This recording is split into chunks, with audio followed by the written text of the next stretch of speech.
Hello and welcome to the Bike Show. Later on in this episode we have some very interesting motorcycling news, and Harry has been on his foreign jaunts again and will be reporting back from a very interesting museum in Portugal. But first, Matt thinks he might have found the perfect motorcycle for the speed-mad South African who likes to travel a long distance. South Africa is a massive country with big distances between places. It is in many ways an ideal country for motorcycling, with a kind climate and generally good roads, so perhaps it's no surprise to learn that South African bikers have long had a long love affair with big, fast bikes.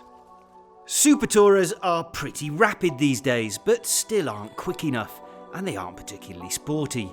Traditional sport tourers can be good in the corners, but they don't tend to have enough power. So really, that just leaves us with three bikes to choose from. Kawasaki's ZZR 1400, or the ZX14 if you prefer, Suzuki's legendary Hayabusa, and, if you're feeling a bit generous, Honda's VFR 1200. Or at least that was the case until last year, when Kawasaki brought us this H2 SX. Don rode it last year and he liked it, but he didn't love it. It somehow didn't really light his fire. Well, I've spent a good couple of days with this bike now, and I have to say I think I'm a lot more convinced about it than Don ever was. In fact, I think it's fair to say that the H2 SX has exceeded my expectations in just about every single way. I have the advantage of this SE version of the H2 SX, and its extra features really help make this feel like a luxury piece of kit. The sculpted seat, a full-colour, decent-sized TFT dash, a handlebar full of switchgear, including the all-important button for heated grips. This is a very well-equipped sport tourer. And, unlike Don, I am not a total and utter slave to outright performance. In a roll-on test he did with the ZZR 1400 last year, the H2 came out second best. But I don't care about that. This bike makes its speed in a much different way than the 1.4 litre, normally aspirated ZX14. This has only got 1000 cc's to play with. The same 4 cylinders, less capacity, but it's got a supercharger, and that helps this bike build speed in a relentless kind of way. Here's an experiment. Just over 40 k's an hour, imaginary traffic, imaginary gap in the traffic, third gear. Let's see what happens.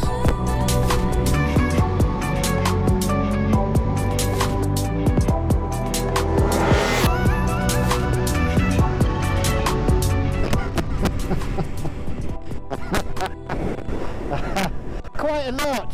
It's a little bit of a gentle start to proceedings, but once it hits past about 6,500 RPM, holy moly, it's quick and super smooth.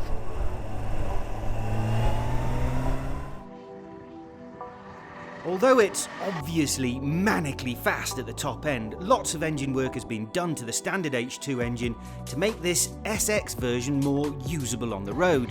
That means a host of mechanical changes have been introduced to move some of that performance down the rev range.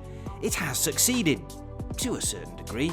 There's respectable, if not Hayabusa levels of grunt below 6,000 RPM, but it's after this point that the engine really establishes itself as something truly special. Super smooth, and with 197 horsepower to play with, super fast too. A lot of engine obviously needs a lot of handling ability to keep it usable and useful when you find a few corners to play with. Look, the H2R, the super expensive, super performance version of this, is in fact a track-only limited edition special. So in theory, but you have to face the facts, at just over 260 kilos, this is not a light bike. So it's not the sort of tool that you'll ever use for shaving tenths of a second off a fast lap. However, it can still hide its bulk well enough for you to enjoy some corners, much more than you'd enjoy them on the ZZR or the Hayabusa, I'd wager as well. As you can see, my protective riding gear doesn't include knee sliders, but that's okay. Red Star's tight, awkward little layout is actually a pretty good representation of a bit of entertaining backroad. Accept the fact that this is a big bike, a big tourer, sports tourer, which is designed for mega stability on fast open stretches of road. And then really you can begin to appreciate what a good trick they've pulled with the H2 SX, because yes, it's got all that stability for the straight line high speed stuff, but it still retains a taut, responsive, almost agile. It isn't bounding around like a newborn lamb or anything, but it certainly does not take any effort whatsoever to get leant over. So it handles well and it's got an absolute beast of an engine. That's all it needs, right? Well, for pub talk, yes, but in the real world, in South Africa's big wide open spaces, it needs comfort and it needs to be at least a little bit practical. And here's the first bit of practicality. Unlike the standard H2 SX, this SE version has got a centre stand. Often overlooked and underrated for its usefulness, this is a welcome addition. As are the heated grips, which don't come on the standard model. There's a lot of buttons, which isn't always a good thing, but this is actually one of the easiest systems to get used to. Everything from the cruise control to the various displays can be operated without resorting to a hammer. The suspension, which as we've seen is wonderful, is also fully adjustable with a handy preload control, easily accessible for when you need to carry a passenger. Build quality is excellent and the looks are, well, they're memorable and that's what counts. It might not win any beauty contests, but it definitely leaves a brutal, rugged kind of impression. And that's what seals the deal for me. An expensive bike, whether it's an incredible speed demon or not, needs to feel advanced, luxurious. It needs to feel expensive. Kawasaki's H2 SX feels like it's worth every single cent, and then some.